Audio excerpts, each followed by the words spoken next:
Ah, the bagpipes. Nothing gets my blood pumping like the pipes. Nothing!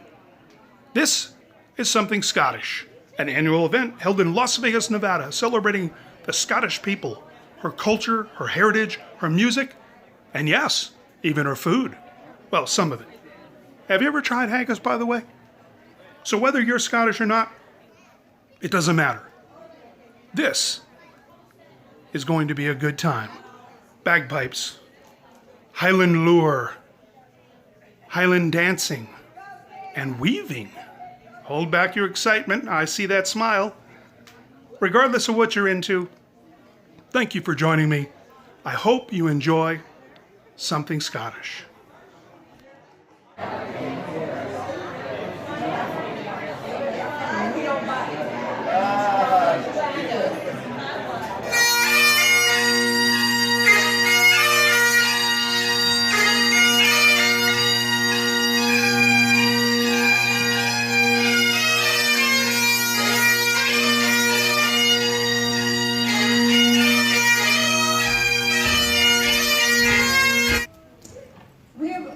There will be a poem that will be recited by a very special person. But the poem is very special. It is by Robert Burns, Scotland's famous bard and poet. A lot of you do know him, but you don't know him. When you're New Year's Eve and the clock strikes 12, what song do you be singing? Auld Lang Syne was written by Robert Burns. This poem was written by Robert Burns. It is spelled... You try to teach him, you do. It is Scots, well, hey, this poem was written about two Scottish historical events. One was actually yesterday. It was the betrayal, the unjust trial, and the hideous execution of William Wallace that took place in the year of our Lord 1305. So it's the Scots with Wallace bled. The poem is also about Robert Burns and the Battle of Bannockburn, which the anniversary was June 22nd and 23rd, where the Scots that were ragtagged, hungry and starving, were facing the mighty English army of Edward II. You recall, those of you in your time of the, what's it called?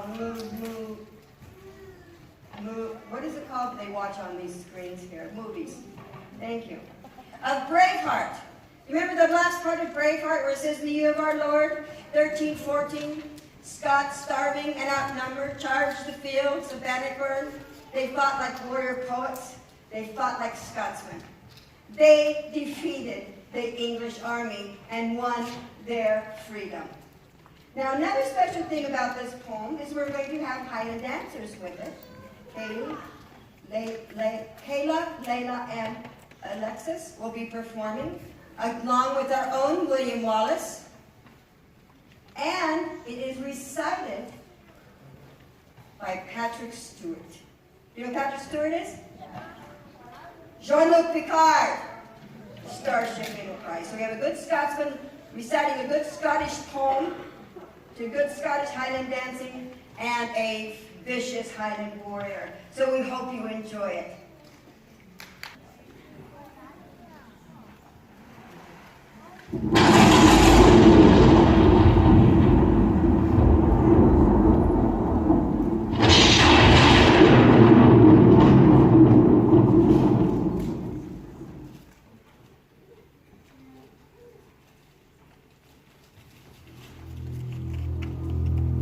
Scots were hae where Wallace bled, Scots were Bruce as aften led. Welcome to your gory bed, or to victory. Now's the day and now's the hour. See the front of battle lower, see approach proud Edward's power, chains and slavery. War will be a traitor, Dave. War can fill a coward's grave. Was he base as be a slave? Let him turn and flee. War for Scotland's king and law, freedom's sword will strongly draw. Freeman stand or freeman fall, let him follow me. By oppression's woes and pains, by your sons in servile chains, we will drain our dearest veins, but they shall be free.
Now, the actual wearing of the belted plaid did not come about until actually the end of the 16th century. Around 1581 is the first time that they have ever been able to find anything written that it was actually a pleated garment. So we did today, we do it a lot for effect because this is what people expect Highlanders in Scotland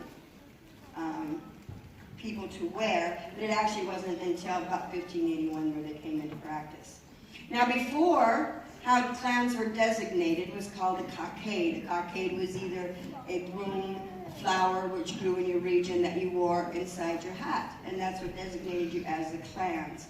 After the Battle of Culloden and the proscription of the English, where the Scots could no longer wear any tartan, they couldn't bear arms, and they couldn't play the bagpipes. A lot of the patterns were lost because there was so many years in between, but they're starting to renew them again. Now what they're doing here, putting his hair back, and actually, this is not, they were usually about 6-7 yards, and when they were woven, they weren't very wide, and you needed them to be very long as far as from your head down, and so they actually would sew them down the middle. So they put them on the floor, because you have to realize the Scots slept in these. If it was raining, they could throw it over their heads. There was nothing written about the proper way to wear the belted plate. That's kind of hard to say, belted plate. So this is just one way to do it, but generally it was pleated from hip to hip, they run a belt right underneath it, as you will be able to see. They had to lay up on it, and a kilt, either it's belted or a modern kilt today, is always usually right at the center of the knee. Never too high and never too low. Oh, he's doing it. This is nice. You might just go out and buy him a big blade now. And they stand up. And there you have it. Now, this can be done many ways. Now, the reason why it's left... Rick, what are you doing? Yeah. I don't know. You were lifting up some there. This could be for pockets if he wants, or it could go over his shoulder and be pinned with a brooch. This is wool. It start raining, they could throw it over their heads. But these were, or just let it hang in back. I'd like to see you do that on a motorcycle and have that much yardage in the back. You have a Harley? That's all right. Well, you have a motorcycle then. One you don't have to carry tools. 3 of them? I think you should, but I'd like to see you wear it here one day. Right over here, something. Now there he would be. Either, you know, you could take it off to sleep, or if it was raining, put it up through here. And I'm not going to have him take his pants off because I'm sure he knows how to wear a kilt. If he has one. Oh! Well, nothing's worn underneath. Just boots. And the last person that, you know why it's called a kilt? I'm sure you're going, you know why it's called a kilt? The last man that called it a skirt was kilt. So there you have it. Very well done. It's one of the big things that separates it from Irish dancing. The other is the use of arm movements. Highland dancers, other than one dance, always use arms in their dances, and those arms go up over their heads, on their waists, and they'll bring them up. Same thing with as ballet. There's 5 positions for the feet, and there are 5 positions for the arms. Costuming was the other question. You will see the girls wearing 4 different outfits today: a traditional kilt outfit, and a Boyne or national outfit, a jig outfit, and a hornpipe outfit. We've taken some liberties with the jig and hornpipes today just so that the girls are more comfortable. This morning somebody thought the kids were messed up because they were doing different steps. There are multiple steps for all of these dances. As our dancers get older and move through Premier, they may know 13 different steps for the same dance, and each year they're told which ones they'll do in championships. So if you see a dancer doing one step and the dancer next to them is doing something different, they're not necessarily wrong or messing up. They're just doing a different dance step that's accepted. The only ones that will be the same will be the very first step and the very last step. In a traditional 6-step Highland fling, there are 192 vertical hops. It's the aerobic equivalent of running a mile in a minute and a half.